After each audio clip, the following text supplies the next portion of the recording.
Howdy, we are the Minimalists, and we are here with Design Milk for DMTV Milkshake. My name is Joshua Fields Millburn. And I'm Ryan Nicodemus, and together, we are the Minimalists. And we're here with our good friend TK Coleman. He's the co-host of the Minimalists Podcast. You might also know him from our Emmy-nominated film. It's called The Minimalists, Less Is Now on Netflix. And today, we have a whole milkshake of questions to answer. Alabama, what do you got for us? Here's one for me. Ooh. Where do you permit yourselves to be maximalists? Oh man, I really want to have a sexy answer for this. Like, there's a secret Fabergé egg collection that I have, or I have every Malibu Barbie since the 1950s. But it's really not that sexy of an answer. I mean, for me, it's food. I really love to experience a good culinary experience, and me, my wife, we are suckers for creme brulee. Anytime we see it on the menu, we got to test it out and try it. So food's probably the biggest area where I'm a maximalist. Next question. All right, let's see what we got next. Oh, Josh, this is a good one for you. Where do you think people are most helplessly incapable of paring down with their kids, their weddings, their heirlooms, whatever those might be? What do you share to make them consider these scenarios a new way? I certainly wouldn't pare down your kids. No need to declare the kids. No. That's, yeah. I think people tend to struggle with a lot of things, although I wouldn't say anyone's incapable of letting go of anything. Letting go is not something you do. It's something you stop doing. You stop clinging to old, useless junk. You stop clinging to toxic relationships. You stop clinging to the past. You stop clinging to the word busy. I'm so busy, busy, busy. Well, how do you do that? How do you let go? You cease clinging. You hold things loosely, whether it is a material possession or a relationship that's getting in the way. It's not about simply renouncing it. It's about holding it loosely. And if it's no longer adding value to your life, if it no longer serves you, then it's okay to let go. I will say this though, people tend to struggle with sentimental items. And so I wouldn't start there. There's no need to get rid of your grandmother's doily collection right away. Start with the things that are easy, that give you the momentum. Have you been in your closet lately? Have you noticed that most of the clothes you own you don't actually wear, and it's okay to let go of anything you haven't worn in the last year? We have a rule called the 90-90 rule. We also refer to it as the seasonality rule. If you're holding on to something that you haven't worn in the last 90 days, and you're not going to wear it in the next 90 days, you can give yourself permission to let it go. Let's do another question. All right. TK, as a practicing minimalist, what's the best gift you can give or receive? How do you reframe the giving of gifts, or more broadly, celebrating those you love?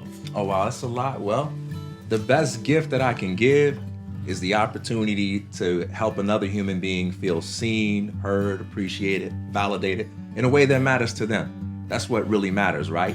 And the way that I would reframe gift giving is to say that, you can impress people with things, you can make them jealous of you, but there's one thing you can't do with things. You can't money your way into love, right? And so when you're trying to get a gift for someone, if you pay a lot of money, but your heart's not in it, they're gonna see right through it. But if your heart is in it, they're gonna see what really matters, whether there's a lot of money involved or not. And so I try to encourage people to think about the why of gift giving rather than getting caught up in trying to buy the most impressive thing for the story that we tell afterwards.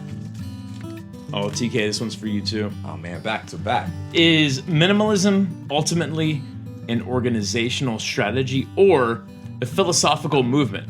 A political platform or a lifestyle vibe? You guys remember the songwriter and the singer Seal? Oh yeah. Oh yeah. It's my twin. Well, he said one time that the reason he doesn't print the lyrics on his albums is because if somebody gets a positive message out of a song that he didn't put into it, he didn't want to have to correct them. And so, what I would say is, I don't want to put a label on what minimalism is, because if it means something different to you than what my label is, then I don't want to correct you on that. I don't want to take that away from you. So if minimalism inspires you to reconstruct your life philosophy in a healthy way, if it inspires you to have a healthier relationship to politics or to change your organization in a way that improves things, then that's what minimalism is for you. It's whatever it needs to be in order for you to be the person that you want to be. Minimalism is the thing that gets us past the things. That's right. Whether it's a political movement, a philosophical ideology, or just a way to declutter your closet. Minimalism is the thing that gets us past all of those excess things. Yeah. How have you seen ideas around minimalism shift over the last few years during the pandemic? Yeah, I think especially during the pandemic, this word started coming up more and more. Essential. You know, when we first started sheltering in our homes, we heard about you can leave the house if you're an essential worker, right? Or for essential travel or essential businesses. But as we were stuck in our homes, we started looking around all of our stuff and saying, is this essential? And that's really the question we've been trying to tackle for the last 12 years since we started The Minimalists. Before the books or the blog or the podcast, when we started letting go, we started looking at all of our stuff and separating it into different categories. We have something we call the no junk rule. It's in our minimalist rule book, which you can download for free on our website. But it's real simple. Everything you own can fit in one of three piles. It's either junk, it's non-essential, but it adds value to your life, or it is truly essential.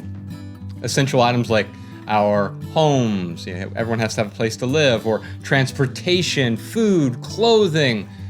We all have similar essentials. But then we have non-essentials that add value to our lives. We're sitting on this bench right now. The minimalists, we could get by without this bench, but it adds value to our lives. So it's not about renouncing the things that we use in our everyday lives that bring some sort of aesthetic value, some beauty, or some usefulness to our lives. It's about identifying the junk, all of the clutter that's getting in the way. If you own something and it gets in the way of living a meaningful life, then it's junk. It is not just non-essential, but it's clutter. And you can give yourself permission to let go. Well, this one's for me. What sort of item do you find people typically are most reluctant to let go of? Josh mentioned this earlier. It's the sentimental items. These things have stories. They remind us of our past.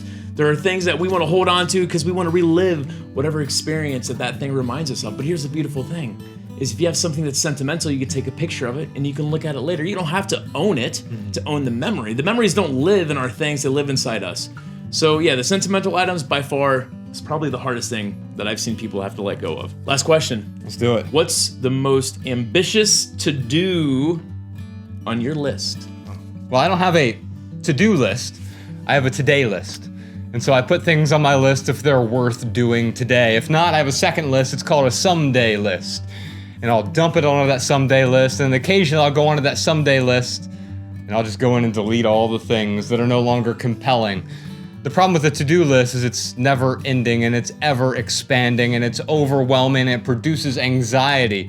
But if it's worth focusing on, it's worth focusing on today. All right, y'all, we're The Minimalists. You can check us out on the Minimalist Podcast, wherever you listen to podcasts, or on Netflix. The Minimalist Less is now. TheMinimalist.com if you want to follow us for more. Love people, use things. We'll see you soon. See ya. Cheers.